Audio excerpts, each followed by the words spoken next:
2003 में एफबीआई ने एक शख्स को गिरफ्तार किया जिसकी उम्र तकरीबन 44 साल थी और उसका नाम था एंड्रियो कार्लसन।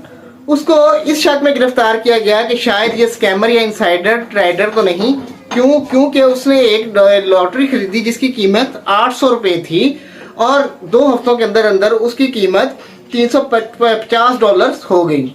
तो इस पर उन्हें शक हुआ, तो उन्होंने कहा कि क्या तुम इस तरह का ये किसी केस में इन्वॉल्व तो नहीं?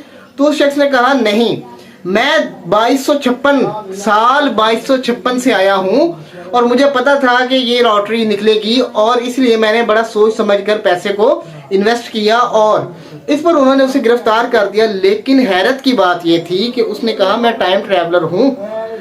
इसको सुनने के बाद उन्होंने उसको गिरफ्तार कर लिया। अब 3 अप्रैल 2002 को उसकी बेल होना थी, लेकिन ये उससे पहले ही गायब हो गया।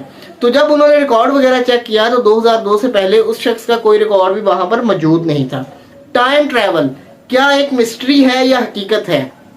एक्चुअली इसका आगाज 1895 में हुआ जब H.G. वेल्स ने एक नॉवल लिखा जिसका नाम टाइम ट्रैवल था, टाइम मशीन था। तो उसमें उसने डिफरेंट किस्म के टाइम ट्रैवल करने के तरीके बताए। वो 5 तरीके गिने जाते हैं और अब हम इनको डिस्कस करने के बाद हम ये भी देखेंगे कि कौन सा तरीका इस वक्त हम इस्तेमाल कर सकते हैं या फ्यूचर में इस्तेमाल हो रहा होगा। पहला तरीका था one way travel to the future, यानी कि एक बंदा एक ही दफा फ्यूचर में जाएगा, वहां से वापस नहीं आ सकता। दूसरा जो तरीका है वो है इंस्टेंट टाइम जंपिंग, यानी कि एक लम्हे से दूसरे लम्हे में सफर करना। तीसरा तरीका है time traveller standing at a point but time is moving towards him, यानी कि टाइम ट्रैवलर वहीं पर मौजूद है लेकिन उसके इर्द गिर्द टाइम जो है वो घूम रहा है और डिफरेंट स्पीड से घूम रहा है। चौथा जो है स्लो टाइम ट्रैवल और पांचवा जो है यानी कि इसमें ये देखें कि जितनी देर वो ये इस किस्म का टाइम ट्रैवल है कि एक बंदे को अगर किसी खास बॉक्स में बंद कर दिया जाए तो जितनी देर वो बॉक्स में रहेगा उतनी देर का उसका टाइम कम हो जाएगा। यानी कि अगर वो 1 घंटा बॉक्स में रहता है तो उसका टाइम 1 घंटा पीछे आ जाएगा, यानी कि 1 दिन पीछे रहने के लिए उसको 1 दिन उस बॉक्स में गुजारना होगा, यानी कि 24 घंटे इस तरह से। और पांचवा तरीका है time on speed of the light, यानी कि बिजली की लाइट की रोशनी की स्पीड पर सफर करना। अब देखा जाए तो टाइम की 2 थ्योरीज मौजूद हैं। एक थ्योरी जो है वो फ्यूचर की है और दूसरी थ्योरी जो है वो पास्ट की है। फ्यूचर की थ्योरी आइंस्टाइन ने दी थी और उसने टाइम डायलेशन का एक कंसेप्ट दिया था, जबकि न्यूटन के मुताबिक time is a constant thing, यानी कि ये चेंज नहीं होता, चाहे हम जमीन पर हैं, खला में हैं या किसी ब्लैक होल के इर्द गिर्द हैं। लेकिन आइंस्टाइन ने इसको चेंज कर दिया और आइंस्टाइन ने टाइम को पानी के साथ तशबीह दी, यानी कि उसने कहा कि पानी नहर में गुजरता हुआ पानी जो है टाइम उसकी तरह है, कभी स्लो हो जाता है कभी तेज हो जाता है। तो ये चीजें मौजूद थी और आइंस्टाइन ने कहा कि टाइम जो है ये ग्रेविटी और स्पीड 2 चीजों पर क्या उसे कहते हैं डिपेंड करता है। तो इसी चीज को उसने टाइम ट्रैवल का या टाइम डायलेशन का नाम दिया।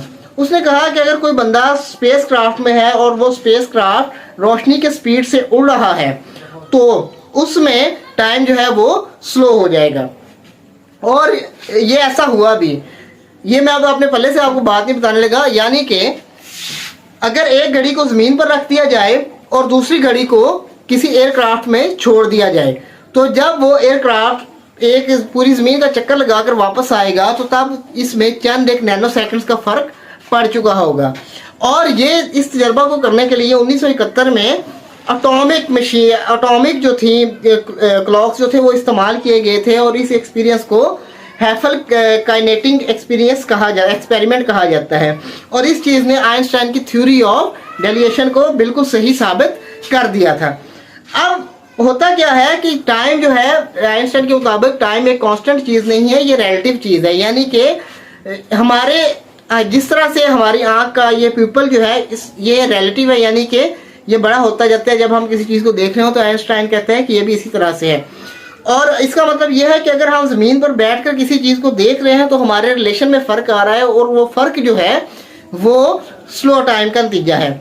यानी कि अगर कोई ऐसा एयरक्राफ्ट बन जाए कि जो रोशनी की स्पीड के साथ उड़ता हो, तो अगर कोई बंदा 10 साल के लिए ज़मीन पर से चला जाए तो जब वो इस ज़मीन पर वापस आएगा तो वो 9000 साल के बाद का ज़माना होगा। और यह हकीकत हो सकता है फ्यूचर टाइम में। इस पर मज़ीद भी आपको अगली बातें भी, अगली जो इसकी थ्योरीज हैं उनको भी हम 1 बाय 1 देखेंगे। वीडियो पसंद आने की सूरत में इसे शेयर करना मत भूलिएगा। Thank you very much. अल्लाह हाफिज़।